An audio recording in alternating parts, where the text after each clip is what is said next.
Hi அஸ்ஸலாம் அலைக்கும்.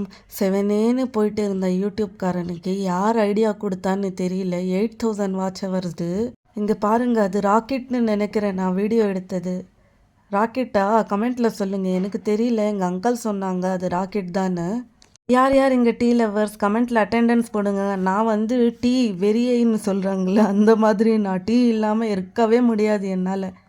நான் குடியாத்தம் போனேன்ல, அதோட ஹாஃப் வீடியோ தான் இது. என்னோட ஹேண்ட் பாருங்களேன், எப்படி கடிச்சு வச்சிருக்கேன் அந்த மஸ்கிட்டோ. அழகான ஹேண்டை இப்படி பண்ணிடுச்சே. இந்த வீடியோ பார்க்குறவங்க யாராவது எக்ஸ்ப்ளோரராக இருந்தீங்கன்னா அந்த மலைக்கு போங்க. ஸ்னேக் மவுண்டெயின்னு சொல்கிறேன்ல, அதோட இன்னொரு சைடோட வீடியோ கூட நான் எடுத்திருக்கேன், போடுறேன். அது சேஃபான பிளேஸ்னால் நீங்கள் போய் நல்லா எக்ஸ்ப்ளோர் பண்ணலாம். ரொம்ப அழகாக இருந்துச்சு அது. சரின்னு எங்கள் ஆண்டி வீட்டுக்கு போனால் எங்கள் ஆண்டியே அங்கே இல்லை. சரின்னு மாமா வீட்டுக்கு போயிட்டேன். அங்கே கூட டீ குடிச்சிட்டு என்னோடய பிரதர்கிட்ட எனக்கு ஐஸ்கிரீம் வேணும்னு கேட்டால் அவள் வாங்கி தந்தா. குல்ஃபி ஐஸ் வாங்கிட்டு அப்படியே வீட்டுக்கு கிளம்பிட்டேன். வீடியோ பிடிச்சிருந்தா லைக் பண்ணி